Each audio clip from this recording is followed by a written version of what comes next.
Let's take a look now at section 1.5 and talk about applications of quadratic equations. In this section, we're going to look at some applications, some uses of quadratic equations. This is a class in algebra and algebraic techniques. We don't have too much in the way of applications. You see those more in chemistry and physics and economics classes. But every once in a while, we take a bit of time to look at just a few applications to give some context to what we're talking about. In this section, we're going to have two types of problems, so I'm going to give two types of examples. Here, the first one involves a little bit of geometry. For these, your best bet is to start off by reading the problem and either visualizing, or in my case, I'm going to be drawing out what this is saying. Once we've drawn this out, we can then make an equation that represents the drawing, the information in the drawing, and then use that equation to get our result. So let's start off by reading the problem. A trough is made from a rectangular piece of metal that is 20 inches long and 12 inches wide. Okay, so we have a rectangle that's 20 inches by 12 inches. Okay, now a trough is made from a rectangular piece of metal that is 20 inches long by 12 inches wide by folding along the two long edges. So we're going to fold along these edges an equal distance from each edge. So from here, we're going to come in a certain amount and fold. So this is going to be sticking straight up. And then from here, we're also going to come in the same amount and fold. So basically, we're doing this. We're making like a hot dog kind of thing, yeah? So we've got two folds here. Now, we don't know how far we've come in. We just say we're folding some distance. Now, we do know it's an equal distance on each edge. So if this is 1 inch, that's 1 inch. If this is 3 inches, that's 3 inches. So here, we don't know what this is. And whenever we have a value, which we don't know, we assign that a variable. This is some unknown amount, so we're going to call it x. Since these are the same, well, we're going to call both of them x. Okay? So a trough is made from a rectangular piece of metal that is 20 inches long by 12 inches wide by folding along the two sides an equal distance from each edge. Now, the trough is made to hold 360 cubic inches of water. Now, remember, whenever you have a rectangular shape, a rectangle, a box, a rectangular solid, the amount of volume inside is given by the length times the width times the height. So here, recall, volume of a rectangular solid, of a box,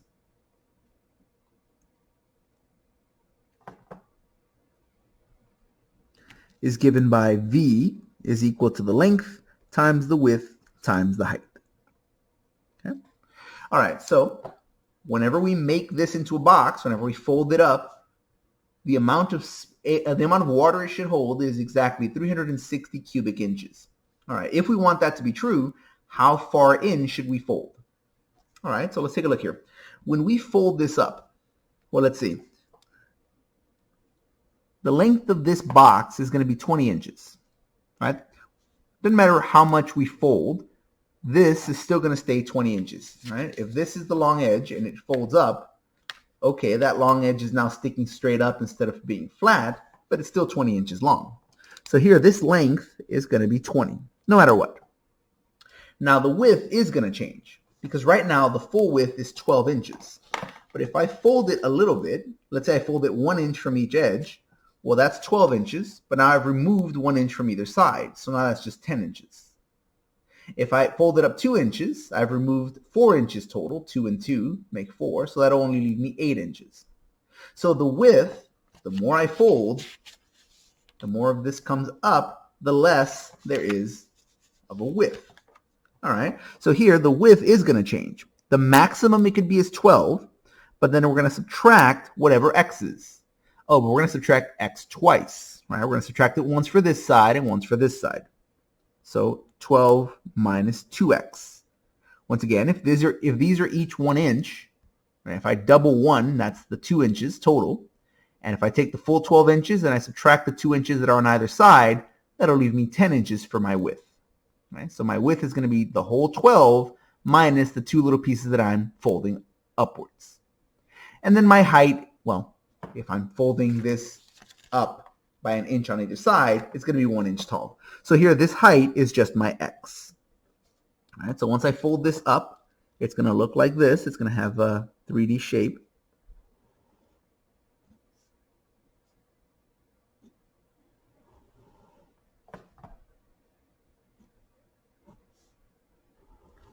Something like that.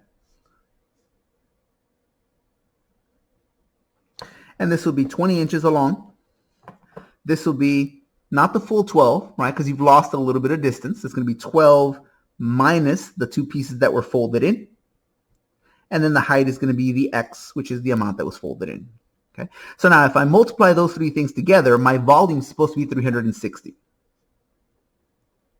So there's an equation. This times this times this is equal to 360. For most of these problems, this is the hard part. All right? For most of these problems, the hard part is visualizing what this says and then putting that visualization, this picture, into an equation. Once you have the equation, it's usually a lot simpler to solve. Okay? So let's go and take a look now. Here I have my equation. I have 360 is equal to 20 times 12 minus 2x times x. You know, I probably have an easier time if I just go ahead and multiply these out here. So let me see here. Let me multiply the 20 out here and here. So that's going to be, oh, let's see. That's going to be 20 times 12. That's 240. 20 times negative 2x. That's negative 40x. And that's still being multiplied times x. And that's still equal to 360. Let me go ahead and multiply the x throughout here and here. Let me distribute the x. So that'll give me 360 is equal to 240x minus 40x squared, right? X times x will give me x squared. And now, if I'm going to solve a quadratic equation, let me go ahead and move all of my terms together. Let me add 40x squared over to this other side. 40x squared. That makes that go away. And let me subtract 240x from both sides. Makes that go away. So this is going to give me 40x squared minus 240x plus 360 is equal to 0. Just like that. Now, one thing I note is this is going to be hard to solve because of how big those numbers are. Maybe I can factor, maybe I could use the quadratic formula, maybe I could extract and complete the square. But no matter what I do, it's going to be difficult because of how big those numbers are. But there is one other thing that I can do, and that's I notice that each of these numbers can be divided by, well, they can all be divided by 10, first of all. Right? Well, I can do better. I can divide all of them by, well, 40, in fact. All of these can be divided by 40. Whatever I do to one side of the equation, I should do to the other side. This doesn't change my equation in any meaningful way. I'm still going to have the same solutions. But because I've divided both sides by 40, nothing about the solutions has changed. But by dividing everything by 40, my numbers are going to get smaller and easier to work with. So this step right here is optional. You could work with the original numbers, but you'll find it's much simpler if we simplify down to lower terms first. So here, let's go ahead and divide by 40. That just gives me 1x squared. This will leave me minus 6x, and this will give me plus 9 is equal to 0. After all, anything divided into 0, well, I'm still going to that's still going to be 0. And now I can solve this. Here, I could use the quadratic formula, but that would be overkill. This is much simpler to solve by factoring. The quadratic formula, I have to work out all the arithmetic. But here, what two numbers multiply to give me 9 and add up to give me negative 6? Well, that's negative 3 and negative 3. So x minus 3 times x minus 3 is equal to 0. And if x minus 3 is equal to 0, that must mean x is equal to 3. Here, this would also give you the exact same solution. Here, technically, I have two different factors, but they're both the same factors, so I really only get one solution. So there we go. X is equal to 3. So if you come back up to your original problem, remember what that meant. X was this distance from here to here. It was the amount that you're going to fold in, and that answers our question. How far from the edge should each of the folds be made? Oh, they should be 3 inches from either end. Right? Everything's in inches, 12 inches, 20 inches. So here, these folds should be made 3 inches from either edge. So in the end, our answer isn't 3 because, well, 3 what? Oh, 3 inches. The folds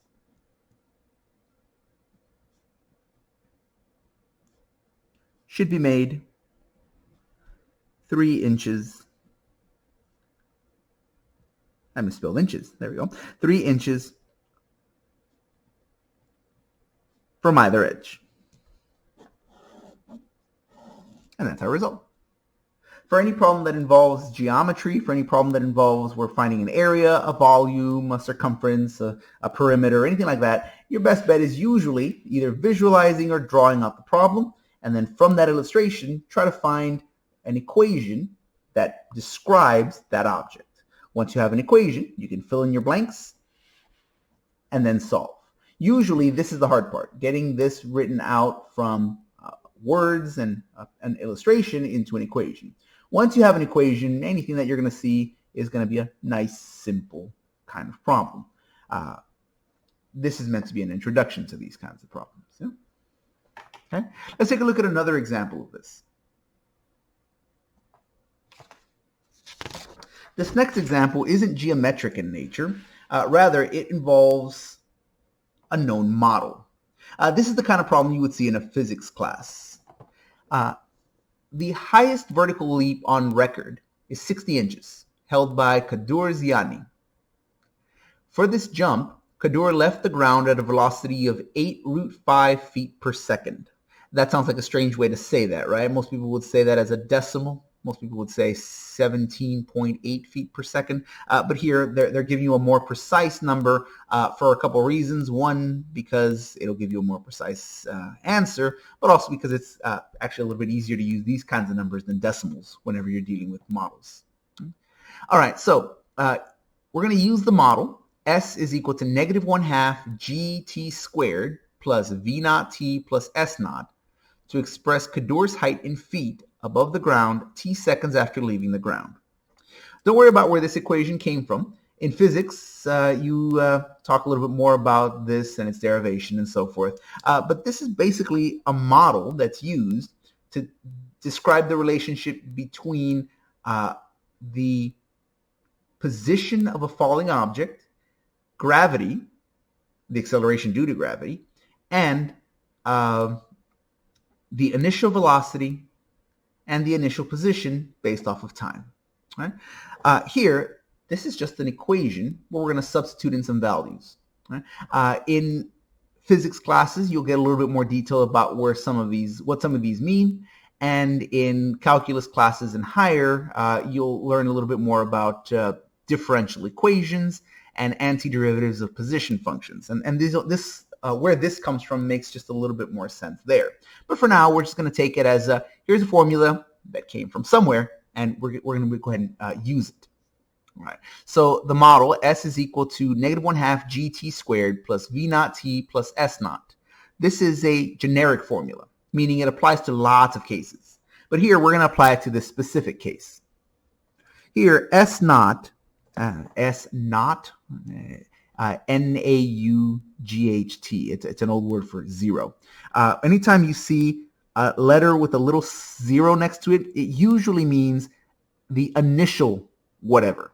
So here, S stands for position. So S naught is initial position. In other words, when you started measuring stuff, where were you? Right there. This thing's about to start moving. Oh, but before it moved, it was right there. That's its initial position, the position before anything started happening.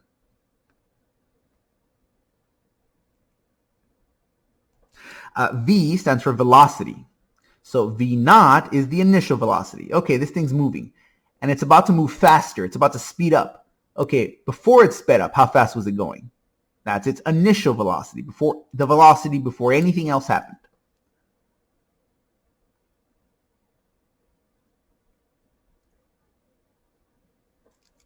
G is the acceleration due to gravity.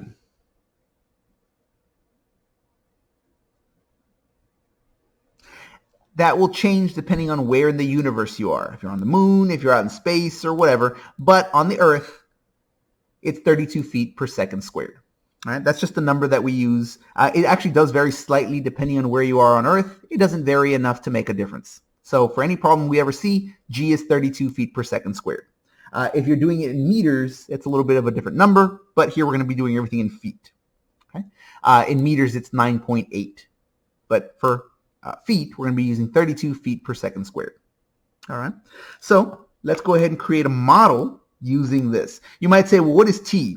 Well, t is the amount of time that's passed since we started counting, right? We're going to start with an initial place and an initial speed and an initial velocity. And then after that, we're going to let time go forward. And we're going to say, okay, after 1 second, what happened? After 2 seconds, what happened?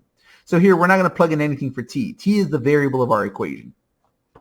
All right, so the model is going to look like this. S is equal to -1/2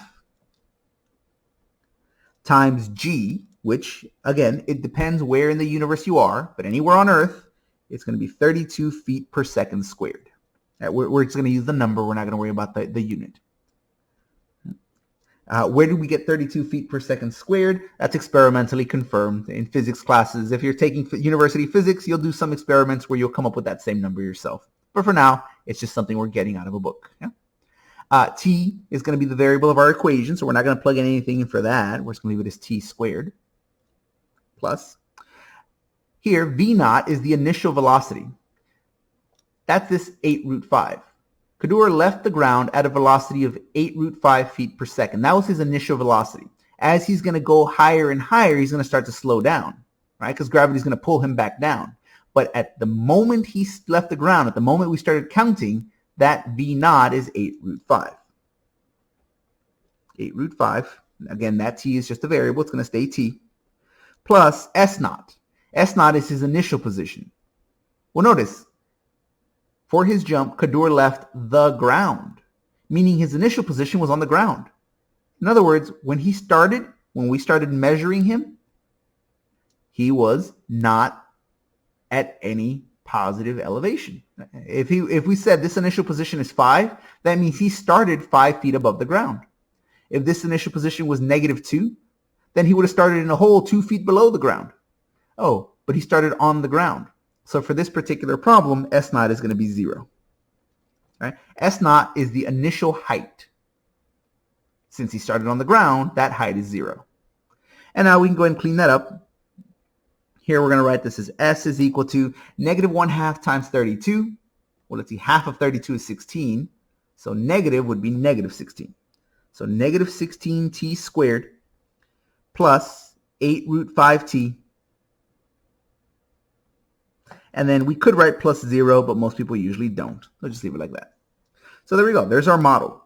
This model represents where Quadratic was at any time during his jump. If you say, okay, where was he a half second after he started jumping? Okay, we'll plug in a half right there. Where was he 1 second after he started jumping? Okay, plug in 1 right there. Where was he 10 seconds after he started jumping? Okay, plug in 10 right there. All right. Wherever you plug in right here, that'll tell you S stands for his height. If you tell me how many seconds have passed by plugging them in right there, I can tell you what his height is by getting that answer there.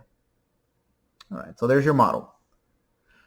The second part of the equation says, okay, now that you have a model, determine how long it would take for Quadratic to reach his maximum height of 60 inches. Okay, so here we don't know the time. That's what we're trying to find out. We want to know how long does something take. What we do know is we're trying to reach a height of 60 inches.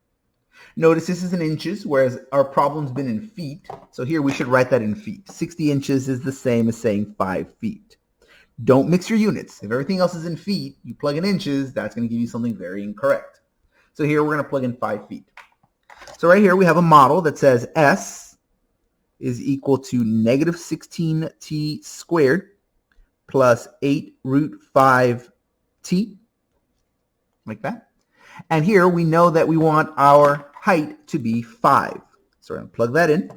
And that's going to give us 5 equals -16t squared plus 8√5t.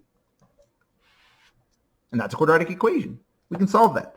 Let's move this stuff over to the other side. Let's add 16t squared to both sides. And let's subtract 8√5t from both sides. Makes those all go away.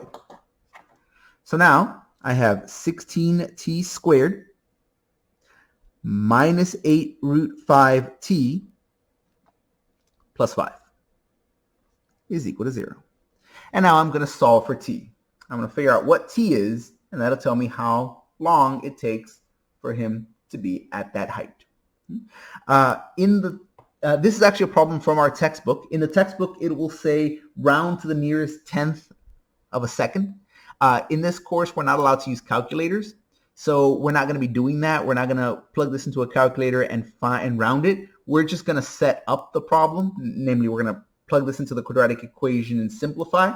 And then if you were allowed a calculator, okay, once you set up the equation, once you set up the quadratic formula and gotten everything ready to go, then you would plug that into a calculator. We're going to stop before you plug it into a calculator. Basically, we're just going to skip the last step. Okay, so here we go. We know our value of a, that's 16. We know our b, that's negative 8 root 5. That's your b. And we know our c is the number 5. So the quadratic formula, incidentally, we could use factoring or completing the square, but again, these numbers are not very nice looking. So we might be better off just using the quadratic formula. Okay. So that's going to be t. Normally we would say x, but in this case the variable is the letter t. It doesn't really make a difference. T is equal to negative b plus or minus the square root of b squared minus 4 times a times c, and then all of that is getting divided by double the value of a. Since a is 16, anywhere I see an a, I'm going to plug in 16. B is negative 8 root 5, so that goes there and there. And C is the number 5, so that's going to go in there. All right, so here we go. That's going to be double negative, that makes it a positive 8 root 5, plus or minus a square root.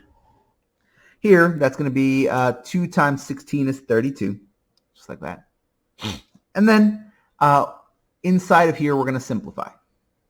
All right, so inside of our radical, note that we're going to do our power first. Exponents go first, then multiplication, then subtraction.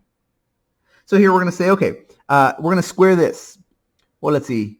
Negative 8 times negative 8, that's positive 64. Okay, that's 64. And then square root 5 times square root 5 is square root 25. Oh, but I know the square root of 25. It's just the number 5. All right. Square the negative 8 gives me 64. Square the root 5 gives me just 5.